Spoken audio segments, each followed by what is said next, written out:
Most people define wealth as money. But the reality is the most unwealthy people I know in the world are sometimes those with the most financial assets. So many people build these lives built around money, and then they discover they've accidentally built themselves a tower to hell, a tower to absolute misery. We talk about this a lot. You build a life that you want to live. You build a portfolio that is in alignment with the values that you have. I'm not optimizing for maximum return. I'm optimizing for highest quality of life today. I want cash flow, but I want time freedom to be able to spend it the way I want. Well, hello, welcome to another edition of Calm the Chaos, where we build frameworks. We talk about processes and things that we can do in our life to actually get clarity, to not only just live a bigger life, but a more meaningful life. And I'm super excited today to have a dear friend. I've known Justin now for maybe 3 or 4 years, and we've had just some amazing discussions. And so Justin is the founder and runs an organization called The Lifestyle Investor. And maybe from my experience, Justin has the most well-rounded, congruent investment team that I've seen. I was surprised the first time when I saw Justin and his team actually doing breathwork. Imagine that. Here we got investors doing breathwork. So Justin, I'm just really delighted to have you on Calm the Chaos today, and I really appreciate you giving us a little perspective on how we can live in congruence and alignment in our life from a wealth standpoint. Love it. Well, Rich, I'm just excited to be here, and anytime we can get a chance to hang out, I'm down. Thank you so much, Justin. So maybe just for 1 minute, give a little bit of overview of a lifestyle investor and why I might have brought you on here. Just a little bit of background before we jump in and I start asking you these very fun, non-conventional questions. Yeah, well, so I kind of coined the term based on, that really it was like the life that I wanted to live. It was like the next chapter. How do I want things to look? And for me, it was I want to live intentionally, life first, be intentional with relationships and with the things that fill me up, and not feel like I ever have to work for money. So, it was this idea where I could buy my time back. I have assets and capital that produces income, and my time doesn't need to. My business doesn't need to. And so to have that passive income coming in every month, covering, bills and beyond, it really creates a lot of freedom and space for me to show up how I want to show up, how I desire to, kind of be in life with the people that I want to spend time with the most, and, and not really stress over bills or, things that maybe in a previous life or earlier in life I did stress over. Okay, thank you. It's a very different perspective, and it definitely is not just going for bigger and better all the time. You've heard me, and I frequently talk about wealth and what really wealth is. The most unwealthy people I know in the world are sometimes those with the most financial assets. Wealth, the root of the word wealth, means we are well, emotionally, mentally, spiritually, physically well, and well-rounded and balanced. And so I guess the big question that I have for you to start out, Justin, is so many people build these lives built around money, and then they discover they've accidentally built themselves a tower to hell, a tower to absolute misery. And I'd just love to hear your philosophy and what you do with your community to ensure that the investment strategies end up aligning with their family and their values and a desired life outcome rather than just maximizing returns like so many do. Yeah, we talk about this a lot. In fact, we were actually talking about it earlier today, on one of our lifestyle investor calls with our mastermind community. And really the idea is you build a life that you want to live. You build a portfolio that is in alignment with the values that you have. And so, I was just sharing, literally like a half hour ago about how I'm not optimizing for ultimate return, for maximum return. I'm optimizing for highest quality of life today. I want cash flow to be able to do the things that I want, but I want time freedom to be able to spend it the way I want. We love taking extended trips, in the summer to Europe. We've been doing it for years, probably since 2016. And it's just so fun kind of getting off the grid and getting time connecting with family on a deeper level. I really think that there's this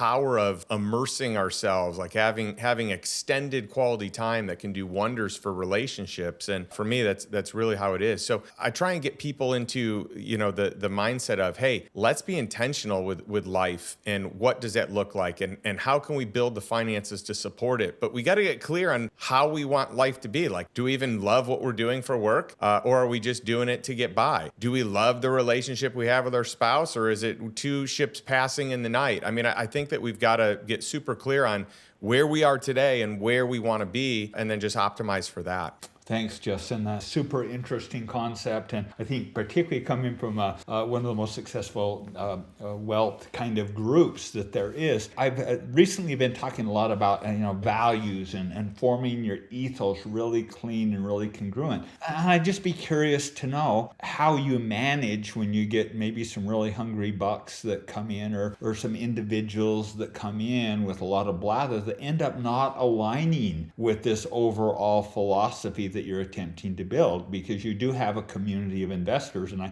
have to imagine at times there's some disform or function that arrives out of that. So what's value screening, and how do you manage the misalignments? That is a great question. And I feel like in many, I'm in, I think 14 different masterminds. Sounds crazy, but it's where I love spending capital. Like, I like to invest in myself, my education, my peer group, and my mentors. And so I have a very big budget for it. And to me, it's like my largest ROI. And I have found in a lot of these groups that there are a lot of people with different values or misaligned values from, what I have, or maybe even what I thought the group kind of stated openly and publicly. And so we did things a little bit different. When I started the Lifestyle Investor Mastermind, it was more based out of a passion than it was anything else. So most people that are in the mastermind space or building groups, they're doing it because they need income. And so if someone needs money to survive or to live the lifestyle that they have, and someone else is willing to pay that amount of money, then my experience in most of these groups is they just let them in. With Lifestyle Investor, we've done it completely opposite. And it's that we have this high bar of what it takes to be kind of accepted into our community. We've got a robust interview process. We've got a deep dive forum. We've got a member board that interviews people. And so there are a lot of different tiers and levels. And we just made the decision a long time ago. If someone's not a fit, they're not a fit. We wanted to keep our group tightly knit. We've been at 100 members on the dot for like 7 years. We just opened up membership to 125, but I think that's where we're going to cut it off. So maybe we're sitting around 112 or 113 members. And one of the comments that we get, the feedback that we get is there are really no duds in the group. It's just awesome people that are values aligned. And for me and for our community, what we look for are people that are hungry to learn, people that are eager to share of their gifts and their resources, people that are very kind, and people that are super humble. And so most of the time you don't even know how successful people are, what the level is. But when someone embodies those 4 characteristics, they fit into our community really well. And Justin, I really appreciate, and I'd like to call attention to the fact that you very quickly named those 4 ethos statements. And the reality is most individuals don't have that level of clarity in their business life, let alone their family life, let alone their personal life. And that's what ends up creating so much chaos. So be able to just very, very quickly say, oh no, these are the 4 things we stand for. It doesn't need to be 14. It doesn't need to be 20. But just get even really clear on 4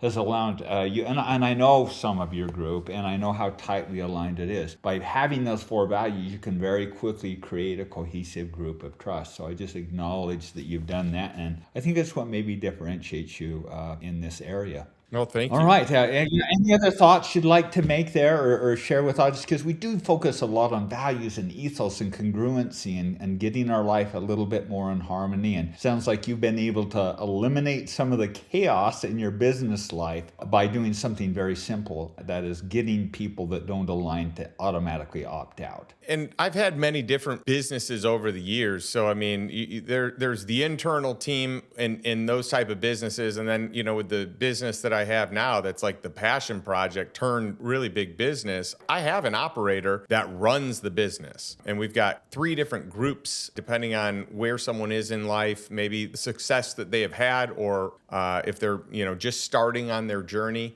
if they've had exits or not, or the income that they make. There's different places that they can land, but it's important to me to have someone that runs the day-to-day operations. And then the goal has never been to scale to be the biggest group. I find that most of these groups, whatever the number is, they always want more people. And if you study the research on like the most connected groups, generally it's 75 to 175 people. And so that, you know, there's a sweet spot where everyone can get to know everyone else over a period of time. And if you go beyond it, not that it's bad, some groups, that's their MO, right?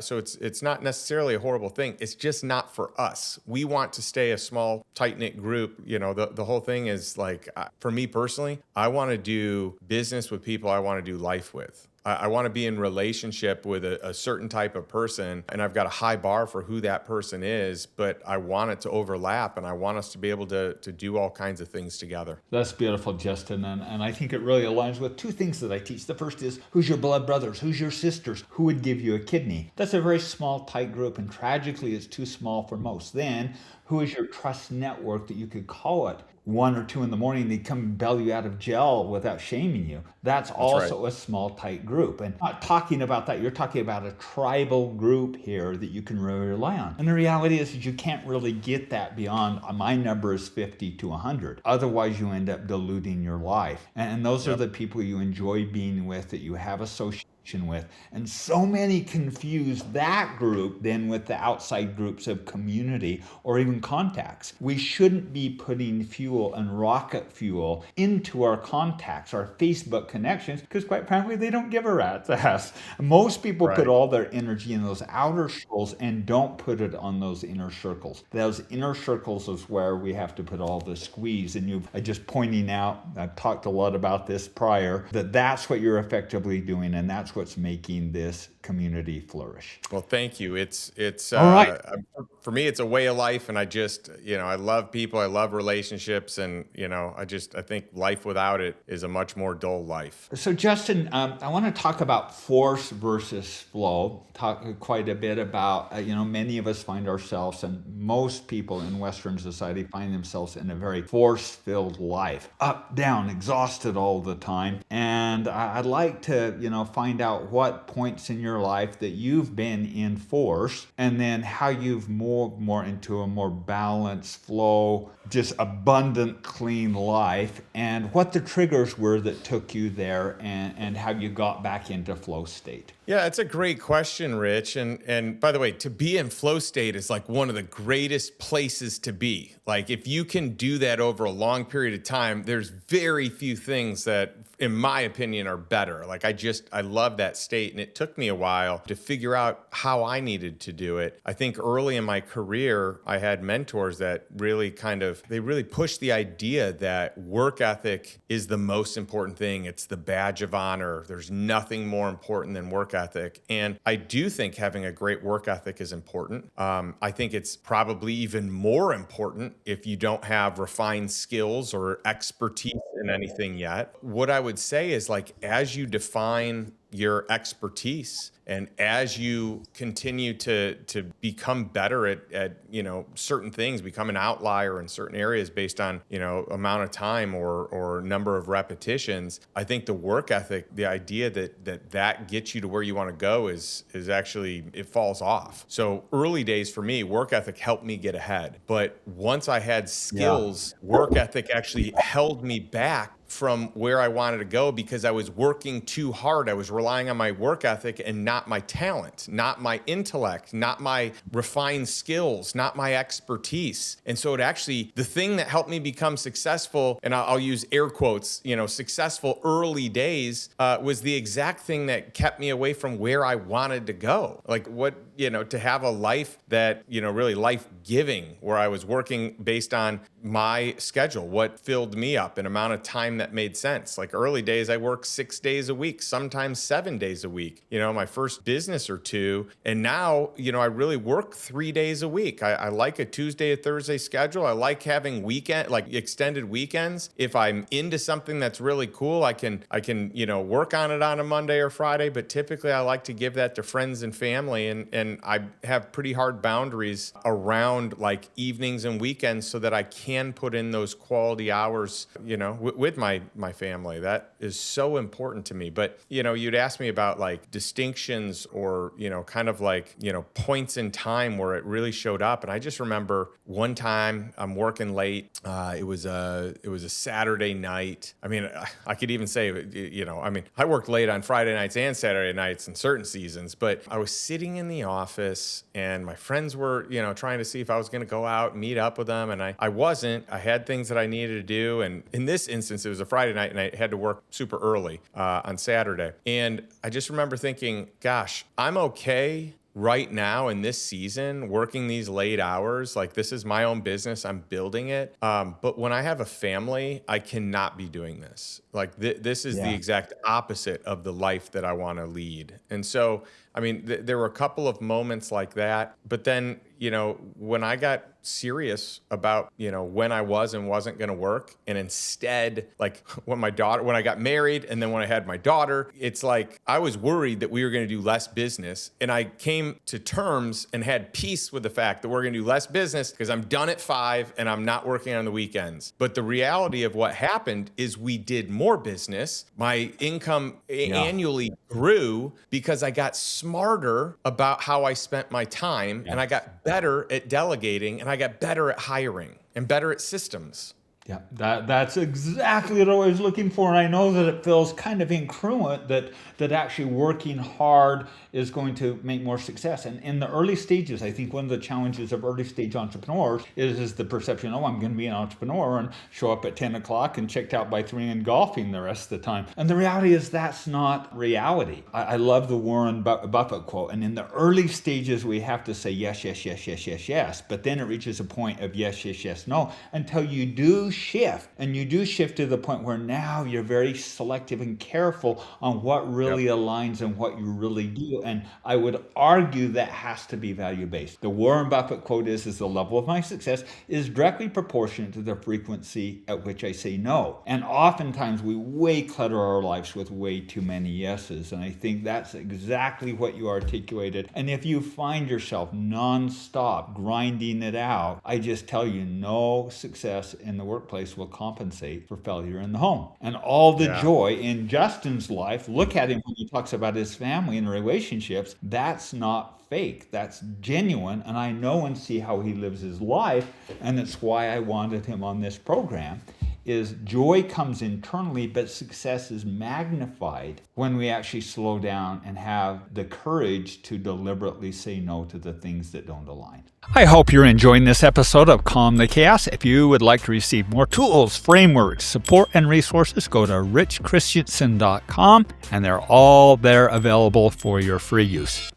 So good. Well, and in all honesty, I feel like I learned the lessons the hardest way because I was inflexible early in my career, and mentors do a lot for you, and having the right mentors point things out are going to help shift things a lot. But I can tell you early in my marriage, when I worked too much, that took a toll on the marriage. And I remember there was a season in my life where I showed up. I don't even know if I've shared this before, but I showed up at home. I was basically saying yes to everything, Rich, to this dinner, to this group, to this event, to this speaking opportunity, whatever it was. And I remember I got home late one night. My wife typically was asleep, and she was sitting out on the porch. And she was crying, and I was kind of thinking to myself, "Uh-oh, this isn't good. I wonder what's going to go on here." And she basically told me she felt like she was second fiddle, that everyone else is first. And I tried to articulate that's not how I feel, but the whole idea was, well, if you say yes to something else, you're actually saying no to us as a family. This is when my daughter was super young, and that just really resonates. And that's another one of those defining moments where I was like, I got to do this different, and I've got to do it better than how I'm showing up. The first kind of defining moment I gave you is when I was single and just trying to figure out life in the future. This second one, it was like getting punched in the gut hearing that and seeing her feel that way, and imagining that I'm making my wife feel like she is second best, or that I'd rather do all these other things than hang out at home. Justin, thank you so much for sharing that. And I think as hard driving entrepreneurs, oftentimes we'll face that dilemma. And go back to that concentric circles of relationship that most of you have heard me talk about. We cannot afford to give the best squeeze to people we don't even know. We've got to give the first squeeze the best squeeze. And most of you have heard me talk about 60 to 70% of all of our juice has to go onto that inside circle. And then we give the drivelly leftovers elsewhere rather than reverse that. And Justin, I think that that's exactly what you did. And courageously now it has shown up in a beautiful life. I'm going to make that statement again by Spencer W. Kimball, that no success in the workplace can compensate for failure in the home. I've met and worked with a lot of individuals that have just burned it hot their whole life and get to the end with great regret. I beg you and invite you to follow Justin's example and not repeat the mistakes that so many make. All right, Justin, jumping to the next question. I'd love to talk about calming the chaos. That's actually the name of the podcast. And you've built an incredible community. You really have built an amazing community. And you've also done it in a sector that is known for burning pretty intense and pretty hot and a lot of ego. So I would love to just know personally, what personal practices or mechanisms do you put in your life? What rituals do you use to make sure that you can remain calm, keeping yourself out of limbic brain and in frontal cortex? Oh, that's such a great question. And I can tell you there are seasons in life where I've done better and worse at times. I mean, right now, I feel like I've conditioned some very good habits. I feel like whenever I am feeling angst or pressure or stress, I don't like to make knee-jerk reactions or decisions. So I like to walk around. I like to move. I like to get myself in a better state of mind, taking deep breaths, like just getting outside, getting into sunlight, and then even having people that I consider like my personal board of directors that I can bounce ideas off of. And so I have a practice of that. I've got another practice of think time where I have 2 hours every single week dedicated. No, it's technology free, where I can just think about what's going on in a better state of mind, in a proactive state, not a reactive state. And those have just done wonders for me. So as I feel, energy, emotions building up, I recognize to be the best leader I can be, I cannot be making emotional decisions. And I really, there's some decisions I can make and I can feel like my body's in a good place and I can make them right now on the spot. Other times I feel like that's not the case and I need to be doing the things that really fill up my body, recharge me, getting the right amount of sleep, eating the right type of food, hitting the gym. All these things have a huge cumulative effect on me, the way I show up, the way I make decisions, the way I lead, ultimately the way I feel internally. And so I can't speak enough to, each of those kind of methodologies for being able to show up in a calm space and place most of the time. Thank you, Justin. That was a great answer, and I appreciate your personal reflections of how you go about it, because everyone is different. I will make this statement. I've been on your program and with your mastermind several times, and I was delighted and shocked to hear that here you got a financial investing group that's doing breath work. Oh my gosh. How cool is that? It's amazing. And we most of the time woo-foo, but your group does breath work. Yes. Well, and one of the other things that we talk about is like, what are the practices other people have had a lot of success with, and don't knock anything until you try it. And I just think that we've got an openly curious group. I think some of like how I try to show up in the world, I think that I naturally am going to find people like that resonate with me. And so, I do think that one of my greatest superpowers is I just love to learn. I want to know all the things I don't know. I want to know more of the thing. I want to get smarter and wiser in stuff that I just am not what I would consider like expert level in, which by the way is the majority of everything, right? Like there's a small little percentage of knowledge that I have. Like I'm super niched in what I know. I'm very good at those small things and let's call it 1%. The other 99% of the world, I need to learn. I don't know as much as, anyone that has any level of expertise there, and I'd like to. to. I love the open learning mindset that you have. One of the fundamental things that I teach over and over is this flow state. And I don't believe it, I know the only way we can maintain flow is when we have value congruency. Value congruency in our personal life, in our family life that carries over, and then we all love to talk about our public life. We're talking about lifestyle investing. But the big one that most people miss is you can't be in flow if your money or your investments are out of sync or Yeah. misaligned with your core ethos and values. So Justin, you look at a lot of investment, a lot of deal flow. I'd actually like you, if you would give an example of a time that you had an incredible, lucrative opportunity, but it misaligned either with your personal ethos, your family values, or your company paradigm of how you invest and how you exited or had the courage, hopefully, and if not the courage, then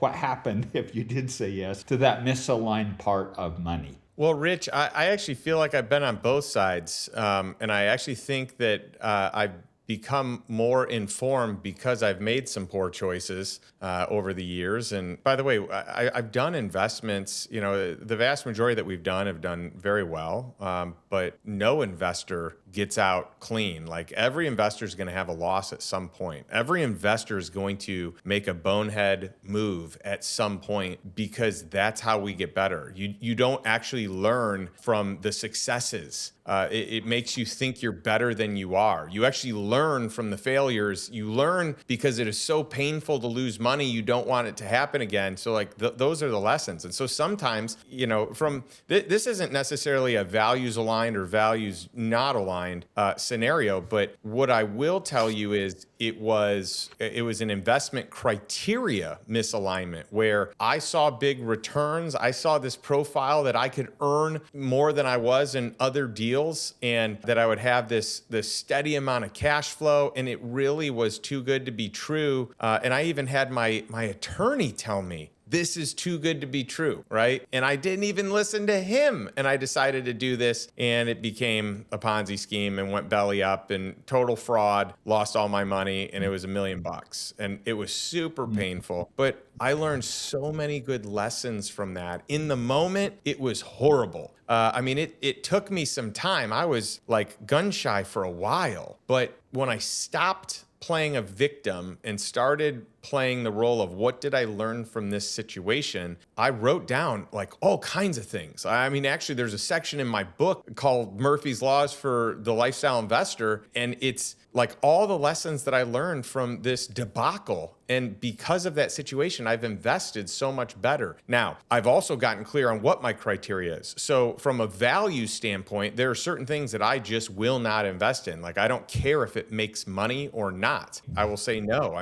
There have been a number of Give an example of that. Give just a couple of categories, if you would, of what you just say no to. Yeah, there are a number of companies over the years that, because of my relationships and being in the industry a while, I've been investing for about 26 years. I have access to a lot of deals that other people don't have access to. But there are companies out there that may be, for me, like anything that's in the porn industry or exploitation of women or, really like exploitation of anyone. And, like that to me is a no. I don't care how much money someone could make. That goes against so many values that I have or we have as a family. There are very few even like alcohol investments. Not that I want to be careful with this because I don't think alcohol in moderation can be as damaging as other things, but I also think that if someone doesn't have the ability to do things in moderation, that can be tricky. Now, it doesn't mean I haven't invested there. There are certain niches where, for me personally, I have invested in futures for wine or invested in whiskey, some whiskey barrels and that sort of thing, more as like a collectible, more as more of like for enthusiasts in that space. But often the brands or there are other segments in that space that I just don't feel like I need to or want to make money there. There's a laundry list of it. If something is illegal, I don't want to support that. If something is on the fence or it's a gray area in the tax code, I don't like gray areas. I like very clear, like, yes, you can or no, you can't. And I'm staying in the yes, you can lane. So those would just be a few examples. Well, I appreciate you being delicate with it, but we don't need to be delicate about our values. The reality is we get to stand on them, and Justin's set of values, and I appreciate you being sensitive there, but I really strongly believe is no, hold to your values, and your values don't have to be other individuals, but it's the only way to show sovereignty of our soul. And at what point we start acquiescing on who and what we are, we not only lose respect from others, more importantly, we lose respect from ourselves. And so I appreciate acting, and you navigated that beautifully and appropriately. And it's okay for you to say, give a hard pass to alcohol, and someone that's saying, no, I am value congruent with it, and that's okay. It is a beautiful example that you do know, and you're using this as guardrails. So thanks for that, Justin, and thanks for letting me put you on the spot. I do have one final question for you, Justin, that maybe could just give a little practical advice to individuals that on paper, they look really successful. They have the trappings of looking like a big, glorious, fancy life, but underneath they're feeling unfulfilled. They're feeling scattered. They're feeling fragmented, overextended, maybe even disconnected. Where would you tell them to start, and any advice that you'd give of how to moving back into a state of calm and flow in their life? Well, I think relationships are really the secret sauce. I think your trusted, board of advisors, your closest friends, the people that know you the best, like I think that really matters. I think being like having someone that you can be totally open, honest, vulnerable, tell all the scary things that you don't want the rest of the world to know. Like I think we all need those people.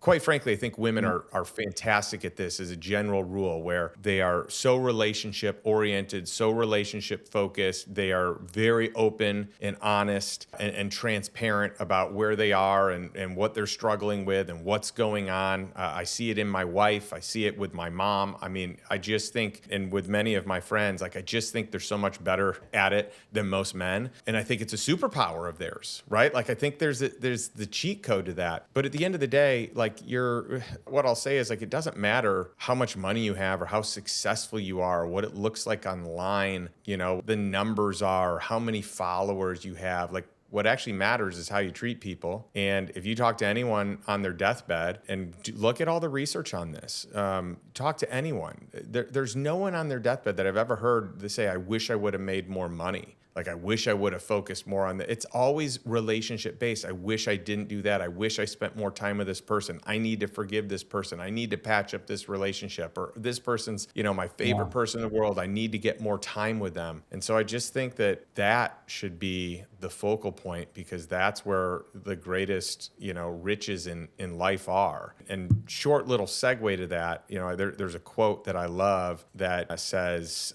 rich people have money and wealthy people have time. And so like, I'll also throw that component into it. It's like, do you actually own your time? Like, or does your business own you? Do your investments own you? Do your material possessions own you? And I think a lot of people struggle with that because they want to look successful on the outside to the people that actually don't even matter in their life and aren't even spending time with those that matter most, that don't typically care about that sort of thing. Just a beautiful frame, and actually a beautiful way to actually close this episode. I guess the one thing I would like to add is the most tricky and the most complicated is establishing a relationship with yourself and asking yourself truly in the quiet moments, can you love yourself? I didn't get that until I was in my mid-50s and had to overcome some pretty big adversity. That's the ultimate complicated and beautiful relationship is a peace and harmony and congruent with ourselves. Having the courage to face our fears with reality, to quote Parker Palmer, and embracing our brokenness is an integral part of our healing. So I invite you, not only with the relationship, but let's also learn to love ourselves, as foo-foo as that sounds. It actually makes a real difference in success publicly too. The difference is you just don't really care quite as much, and that gives a lot of power. So Justin, individuals that are interested in following you, your podcast, or learning more, how can they best do that? Yeah, everything's at lifestyleinvestor.com. So we've got courses, we've got master classes, we've got, passive income products, more like education, right? We don't do any investments per se. I don't, handle any of that. We generally aggregate and invest in other groups. And we kind of want to be the one-stop shop where no one makes any money on anyone else's money. I think that that's really important so that there's as unbiased of information as possible. But I'd say, for anyone that wants to go beyond the podcast or beyond blogs or newsletters or all the stuff that we do, I mean, we've got a number of different communities, but I would say learn about it. Check out the mastermind tab. I'm happy to throw in a consultation call. Normally we do these $500 strategy sessions, but if you go to lifestyleinvestor.com/consultation, we'll do a free call helping people figure out how to move from point A to point B or to point C that may be highly valuable for your community, and then we've got an open community that doesn't cost any money with thousands of people that are just there to learn and figure things out, kind of like their first step. And for those that are more serious, to kind of upgrade into the higher price point masterminds. But everyone's got to start somewhere, and what better place than with great people doing some awesome tax strategy and doing some great deals together. Well, Justin, thank you so much for joining me today and being an example that I'm able to use as someone who's actually basing their business and their practicum, particularly in this wealth category, on ethos and values and actually living in integrity with it. And I can say I've seen Justin do that multiple times over the years. And I'd extend that same invitation to you is let's have the courage to actually look at this stuff because it really matters, particularly in this stage of artificial intelligence. If we do not maintain sovereignty of our souls, we're going to end up no different than someone on a crack cocaine pipe being waggled around like the log head of a dog. And so it's vitally important that we understand who we are, what we stand for, and we maintain integrity with not only with ourselves, but then also how we express that outwardly. Just so grateful. And join me on this version of Calm the Chaos, and would invite you to go to the website and download any of the free tools or frameworks or resources there. It's time that we get things back into a balanced, moderate space where we're actually treating each other civilly and we're building and growing forward. And that's the reason that I do this. So thank you again for joining this episode. And Justin, I just wish you and your family a wonderful, joyful week, and particularly your vacations that you have coming up. Thank you, Rich. Well, it's been great being on the show. You're a true inspiration. I've learned a lot from you, and I think you model what you teach very well. So I just want your audience to know, from someone on the outside looking in, but who also has a relationship with you and can call you a friend, I'm always really impressed with how you show up and how you care to help those that you have influence with, and surround yourself with awesome people. So thank you. Thank you so much, Justin, and we'll look forward to seeing you on our next episode. Have a great week, everyone.